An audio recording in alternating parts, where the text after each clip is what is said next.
YouTube, hey, it's Casey Dimon, TaxSaleAcademy.com. Thank you so much for joining me as I record this episode for the Tax Sale Podcast. If you enjoy podcasts, click that link down below. Head on over to TaxSalePodcast.com. Download us on your favorite podcasting platform and take us on the go. But if you enjoyed the video version, make sure you are subscribed to our channel right here on YouTube. We post lots and lots of tax sale investing videos. And also click on that thumbs up button because it helps our channel out and also just kind of makes me feel good. All right, let's go ahead and switch on over to the audio portion right now. Welcome to the Tax Sale Podcast, where tax sale investing is made easy. My name is Casey Dimon. I'm a tax sale veteran and expert. I'm the leading tax sale trainer. I'm the author of the Tax Sale Playbook, founder of the Tax Sale Academy, and I am your host right here on the Tax Sale Podcast. Before we get started today, I want to first off thank you for joining me on today's podcast episode. And I'd like to ask you to take a few seconds to leave a 5-star rating on whatever podcast platform you're listening to, or if you're watching on YouTube, to click that thumbs up button. And as always, at the conclusion of this podcast, if you're looking to learn more about investing in tax-defaulted real estate, click the link down below in the show notes. That'll take you to TaxSaleAcademy.com. Again, that's TaxSaleAcademy.com. That'll be a fantastic first step for you. All right, on today's episode, I want to provide you with a few key tips on stacking the deck in your favor. An issue that many new investors seemingly face is competition. In fact, this is the most popular hurdle that viewers bring to my attention. It's a big issue from their perspective. They study the properties, they do the research, they go to the auctions, and they get outbid every single time. I can certainly understand their frustration. But from my viewpoint, the reason that they're having these issues to begin with is simply because they just aren't approaching it correctly. They want what everybody else wants. They just want it cheaper. This isn't a magical business. It's a business that requires strategy and effort. So let's talk about the 5 tips to help you stack the deck. Now, before we talk about those, I want to give you my 2 disclaimers. Number 1, there are plenty more than these. Lots. There's so many ways to stack the deck with just a little bit of creative brainstorming. It's unreal. This is just 5. And number 2, these might not always work every single time, but I've seen success using these strategies, as have many of my students. Apply them and see what works best for you. Use these 5 tips and develop your own on top of these. All right, here we go. The first way we'll discuss stacking the deck in your favor is to invest in small or rural areas. Time after time, I find this to be one of the biggest issues. A new investor wants to get into tax sale investing. So the very first thing that they do is they go to the largest county in their area. And sometimes they go to the largest county in their state. You know, the one with the most people. Guess what that means? This means that there are going to be many more people at those sales than when you compare them to the smaller, more rural counties. I've been to auctions before where there were 2,000 plus people in the room. I've also been to auctions before where there were 2 people in the room, myself and one other bidder. Which auction do you think I did better at? Of course, I did much better at the auction with 2 people. The large counties can be enticing.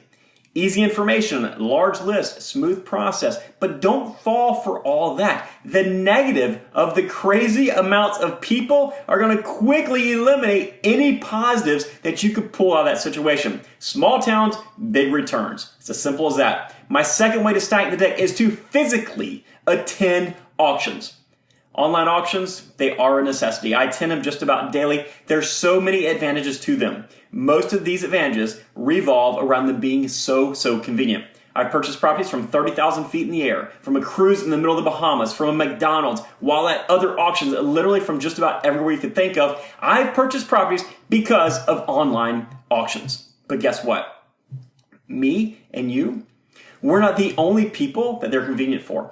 Anyone with a computer and internet access can attend that same auction. So if you want to cut down on the crowds and the competition, then consider attending an auction in person. You know, we actually have to put effort to get there. You have to wake up early, dress halfway decent, get in your vehicle, register, and sit there waiting for your property to pop up. That takes effort. Face it, most people are lazy. And they're not going to put forth that effort. So you'll have much less competition. I've literally spent a month and a half before on the road going from one auction to the next auction because they were in-person only auctions. And I can promise you that time and the effort that I put into that proved to be very, very profitable for me. So find and attend auctions that require you to be there in person. The third way to stack the deck is to go after the unpopular properties. Everybody wants the 3-bedroom, 2-bathroom, little cottage that needs just a little bit of paint, some carpet, and that cute white picket fence that they can flip within a week and make 3 times their investment. It's popular, of course. That's what everyone in the world wants. If you have one, let me know because I'll take 10 right now, right?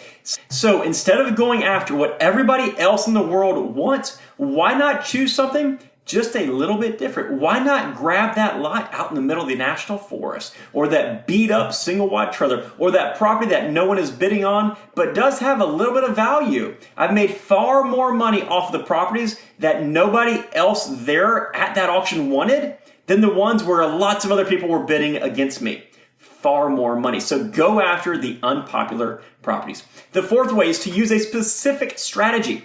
If you research the so-called big guys in the market, your market, or really any market, they're likely going to be using a very specific strategy, even if it's not readily obvious to you just from outside looking in. And I've discussed this a few times, but an example might be buying vacant lots and then selling them with the owner financing at 10 or 12% interest rates. Or perhaps their immediate focus is just in one small section of a specific subdivision, so they have control in that area. Or maybe they only buy large acreage properties because they have logging contacts. Whatever it is, there's so many different strategies that the only limitation to these strategies is going to be your creativeness. If you have a strategy that beats the typical buy and flip guys out, then you will certainly stack the deck in your favor.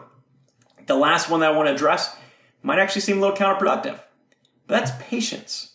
If you're a patient investor, you're going to stack the deck in your favor, maybe not in the short term, but definitely for the long-term success of your business.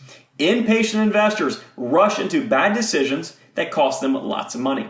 The patient investor will wait for the right opportunity to come in and pounce when the time's right. This could be a week, a month, a year. I've seen some investors who only make 1 or 2 investments every single year because they absolutely kill it on those investments. They hold out for exactly what they were looking for and they just kill it. Be patient with this business. Take your time. Find the sure properties that meet your specific investment objectives and then pull the trigger. But don't rush it. Don't rush the process. Your patience will be a huge asset as you move forward in this business. So there it is, 5 ways to help stack the deck in your favor.